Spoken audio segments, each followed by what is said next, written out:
All right, well, sometimes the word awesome gets overused, probably by me a lot, but in a world that often feels overwhelming, recognizing and embracing our awesome humanness, that sounds like a good idea. Nataly Kogan, the author of The Awesome Human Project, wants us to do just that.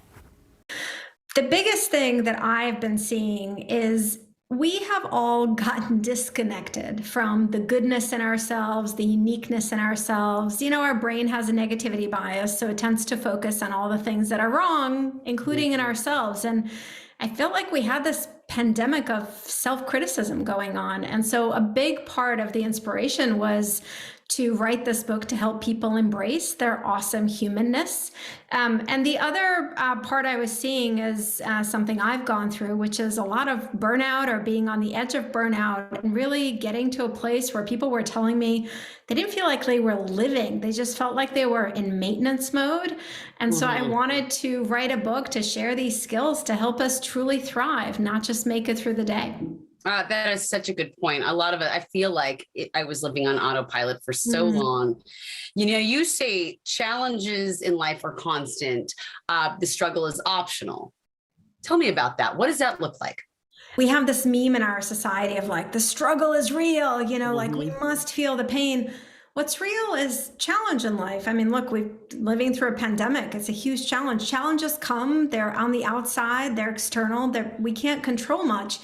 Struggle is about our inner experience through the challenge. And there are things we can do. There are emotional fitness skills we can practice to help ourselves struggle less, feel less stressed, less anxious, less overwhelmed as we go through that challenge. And when we struggle less, it doesn't just help us feel good, which I think is a really wonderful goal in life, but it actually gives us access to more of our capacity, our energy to actually work through whatever challenges are ahead of us.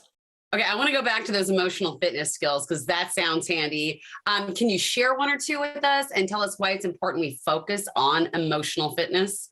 The first skill that I want to mention is the skill of gratitude. I'm asking everyone to think about gratitude as something you practice daily and intentionally by focusing your attention on a few positive things that are in your day as it is and being really generous expressing your gratitude with others.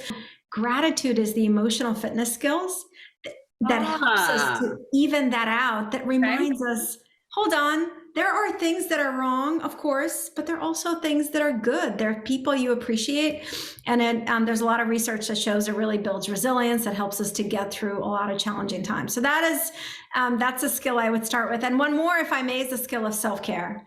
You know, self-care is not about buying stuff. It's not about, you know, things you need to necessarily do that costs money. Self-care is a skill of fueling your emotional, mental, and physical energy. My therapist always talks about my tormentors, the things that come in my head and are negative. And you talk about having an editor of your thoughts. Let's talk about the first step in doing that, because it isn't easy to ignore these voices that tell us that we aren't doing great or that kind of tear us down. How do you start that process of being like, nope? We all have that voice in our head. So that's the first thing I'm so grateful you're so courageously sharing. We all have that voice of the critic, the doubter, that you're not good enough in our heads.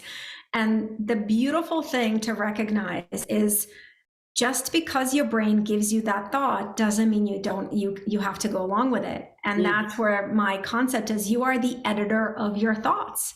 When your brain gives you thoughts like this that make you struggle, that makes you feel like you're not good enough, that actually get in your way of doing things that you care about, you can edit your thoughts. And there are two questions to ask.